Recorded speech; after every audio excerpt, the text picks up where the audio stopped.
Hey there, everybody. My name's Steven, and I'm a first year PA student. Today, we're going to talk about how you can pay for PA school.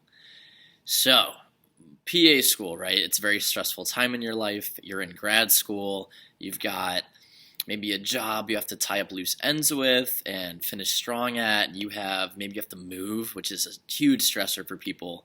Um, and then, of course, there's the fact that you're going to PA school. You have to study. You have to get back into that grind of learning and of being ready for tests and of the whole 9 yards when it comes to school. And it's not just a few classes a day. It's a full-time job, right? You're in class most likely from the morning until at least the mid-afternoon, and then you have to study after.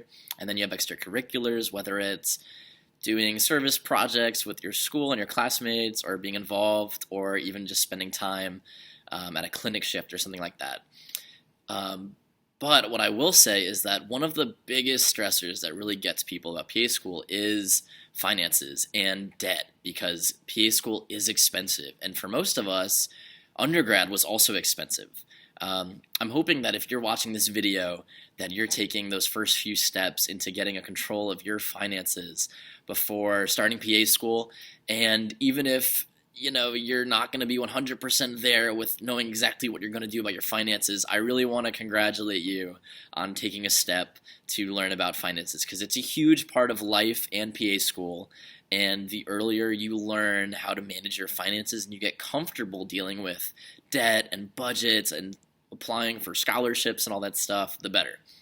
So anyway, let's make it short and sweet. Let's talk about how to pay for PA school. What I'm going to do is I'm going to use an article that I found online that I really love, by a PA named Ryanne, and I'll post the link to her article down below when I'm finished with my video. And I'm also going to tell you a little bit about how I personally pay for PA school and manage my finances. So in that article that I talked about a second ago, Ryanne starts with budgeting as an important step. So whether you're working your pre-PA job, whether you're an undergrad, whether you're in PA school, or even whether you're a PA post-grad, post-PA school, budgeting is huge. Now, budgeting isn't just spending as little as you can whenever you buy anything and being worried about money all the time and being cheap and frugal, or I guess frugal is a good word, but being really cheap.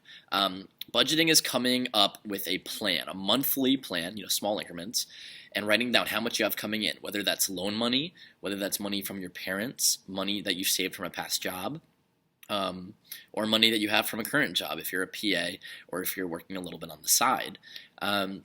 It's sitting down with that plan and saying, what do I need to pay for? What are my must-haves that non-negotiables that I need? Food, electric, bills, rent, all that stuff, PA school tuition, car payment, loans, loan repayment, stuff like that. And then it's seeing how much money you have for food and how much money you have for fun stuff. And it's being realistic. It's having a goal in mind. Is your goal to pay off your debt as quick as possible?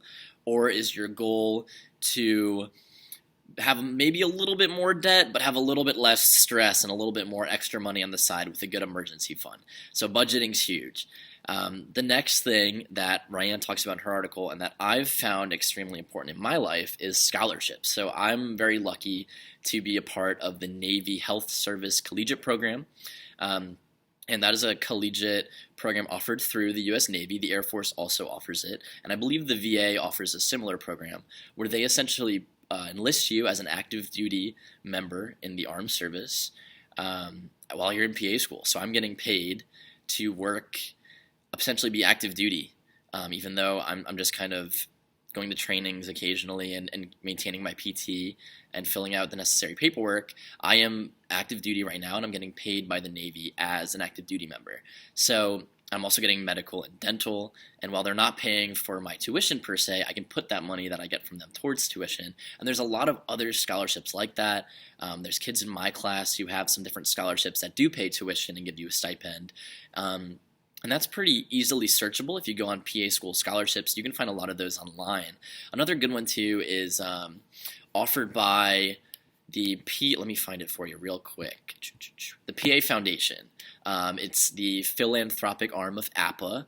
I'm also the APA chair for my class, so that's a little plug right there. But they give out like $1,000, $2,000, $5,000 scholarships every year to different people in PA school to help pay for PA school as well. And so you can fill out those scholarships, applications for those scholarships. So the last thing that I'd like to talk about when it comes to budgeting, so we talked about, or it comes to paying for PA school, we talked about budgeting, we talked about possible scholarships, but a big thing too is, one thing about being in the PA field that's unique is you need to have hours beforehand, and paid patient care hours is what most of us do, right?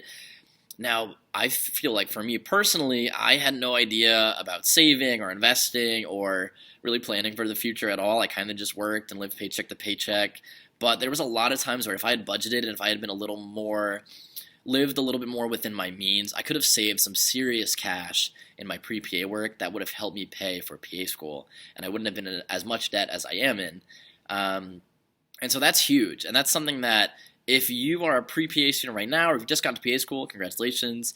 But if you're a pre-PA student and you're working, save money. And I know it sounds kind of like old-timery, like don't forget to save, something like your dad would say or something, but I'm telling you, as someone who's 24 and in PA school right now and not that much older than you, if you're a pre-PA student, save your money, invest it. If you have extra money to invest that money, watch it grow, let it work for you. If not, like put a little bit away each month, maybe get a high-yield savings account. I use American Express. So they give a little bit more interest rate than your bank does normally, so you can do a savings account through them and just put some money aside to pay for PA school so you don't have as much debt. Anyway, those are my big three things for paying for PA school. So it's budgeting, scholarships, and working and saving money. Obviously, most of us are going to have to take out loans. That's a whole nother discussion. At the end of the day, if you have to take out loans, don't be afraid of taking out loans. It's much better to have a little less anxiety and pay back that money later. The average PA salary coming out of PA school right now is like $95,000 a year. And then the average PA, the median salary right now is like $110 or $115 or something like that. So it's really high. We're going to make a lot of money when we're done. But getting through PA school first, it's really important to do those three things: the budgeting, the scholarships, and working and saving. So anyway, I'm Steven. I'm a first-year PA student.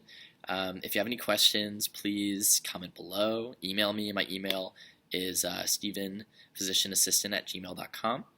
I will post Ryanne's article below. I really liked it. I read it online. I don't have any affiliation with her, but I think her article is amazing. And there are some really good articles in this online as well if you search. Anyway, good luck with everything. Good luck.